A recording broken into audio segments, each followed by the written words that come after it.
Welcome to Dr. Maitli's Music Therapy channel. இன்றைய பதிவிலையும் tips to have strong mind என்ற தலைப்பில் சில செய்திகளை நம்ம பகிர்ந்துக்கலாம். சென்ற பதிவுகளை பார்த்தோம். லைஃப்ன்றது ஒரு வாழ்நாள் முழுத கற்றல் இருக்கக்கூடியது. Learning is a life long process அப்படின்னு பார்த்தோம். அதில் லேர்னிங் ஜோன் அப்படின்றது நம்மளோட இளமை பருவம் தொட்டு வயது முதிர்ந்து இருக்கிற வரைக்கும் லேர்னிங் இப்போவும் இருக்கும். சில நேரத்தில் அந்த லேர்னிங் ரிலேட்டட் டு ஸ்டடீஸ் இருக்கும். ஒரு 20-25 வயசு தாண்டின உடனே ஸ்டடீஸ் எல்லாம் கொஞ்சம் இருந்ததுன்னா லைஃப் டைம் ப்ராசஸ், அதாவது வாழ்க்கையில் முன்னேறுவதற்கு எப்படி how to accommodate our self towards our job opportunities பற்றி அதுக்காக சில விஷயங்களை தெரிஞ்சிக்க வேண்டி வரும். If will have to shift our self from where, நம்ம இருக்கிற இடத்துலேருந்து டொமிசைல் மாற்றி வேற எங்கேயான இருக்கணும் அப்படின்னா அங்கே போய் இருக்கிறது உண்டான லர்னிங்லாம் இருக்கணும்.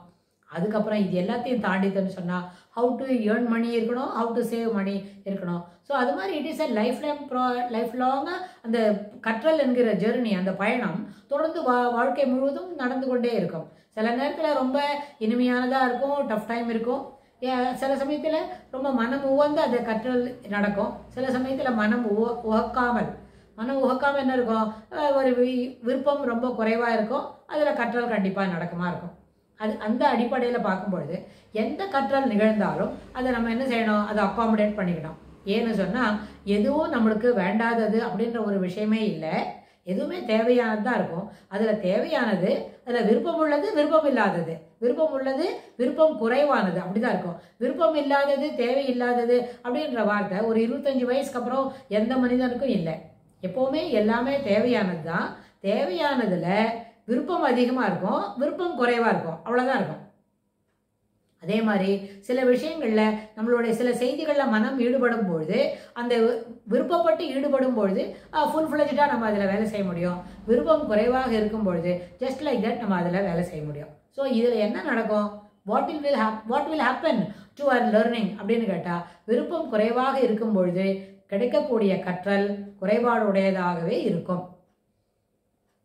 இன்னொரு we cannot use it at a later point of our time அப்படின்னு வரும்போது, ஏன்னா அது மனதில் இருந்திக்கிறதுக்கு கடினமானதாக இருக்கும். அதனால் செக்ரிகேட் பண்ணும்பொழுதே தேவையானது, தேவை குறைவானது அப்படின்ற ஆஸ்பெக்டில் நம்ம அதை குரூப் பண்ணி வச்சுக்கிட்டா, தேவை குறைவானது விருப்பம் குறைவானதாக இருந்தாலும் அதை நம்ம ஒரு தடவை கற்றல் என்ன பண்ணோம், நன்மை பயக்கும். எப்படின்னு கேட்டால், ஒரு விஷயத்தை தெரிஞ்சு வச்சுக்கிறோம், அதில் பியூராக அதில் 10 சென்டென்ஸ் இருக்குன்னு வைங்க. 10 சென்டென்ஸும் நம்மளுக்கு தெரியாட்டா கூட ஒரு கிளான்ஸில் நம்ம அதை செய்தியை தெரிஞ்சு வச்சுக்கிட்டா இன்னொரு நாளைக்கு அதை பற்றி தேடும் பொழுது இட் இஸ் அவைலபிள் ஹியர் அப்படின்னு நம்மளுக்கு தோணுமா இருக்கும்.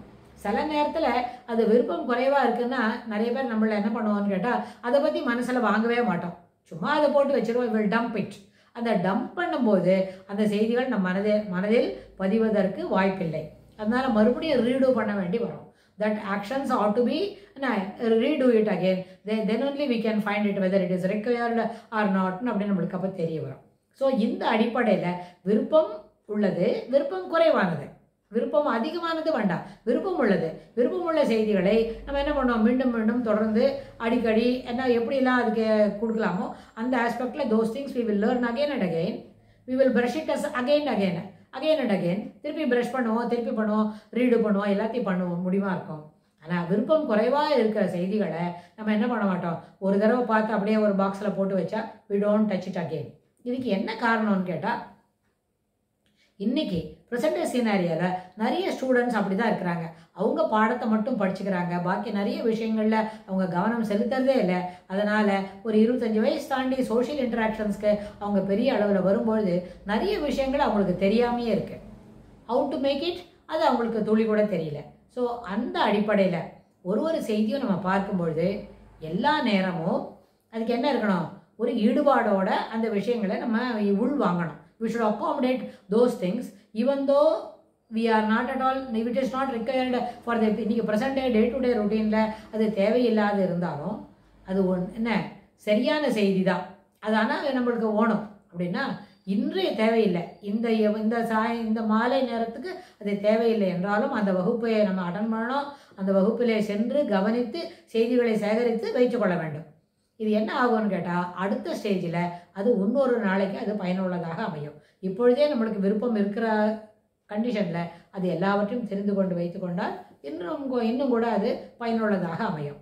அதனால் அகாமடேட் திங்ஸ் அப்படின்றது எப்போவுமே மனசில் இருக்கணும். அந்த அகாமடேட்டிங் தி லெர்னிங் இருக்கே, whatever all the things we are learning, those things had to be accommodated. அப்படின்னா அந்த அகாமடேட்டட் திங்ஸில் விருப்பம் உள்ளது, விருப்பம் அதிகமானதில் விருப்பம் உள்ளது, விருப்பம் குறைவானது, அப்படிதான் இருக்கும். விருப்பம் குறைவானது செய்திகளை பிரிதொரு சமயத்தில் பயன்படுத்தி கொள்ள முடியும் என்ற மனப்பான்மையும் நம்ம வளர்த்துக்கணும்.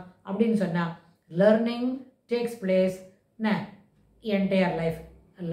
Learning is a life long journey அப்படின்றத சொல்லி நம்ம இந்த பதிவை நம்ம நிறைவு செய்கிறோம். இதுக்கு தொடர்புடைய செய்திகளை வரப்போகிற பகுதிகளில் பார்க்கலாம். Thanks for